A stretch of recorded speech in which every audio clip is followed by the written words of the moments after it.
You ask Tiger to solve. This deals with linear equations with one unknown. The final result is x equals 21. Let's solve it step by step. Group all constants on the right side of the equation. Subtract 13 from both sides. Group like terms. Simplify the arithmetic.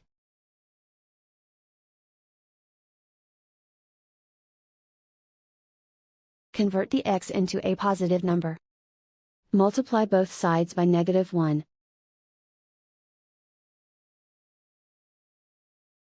Remove the ones. Simplify the arithmetic. And so the final result is x equals 21.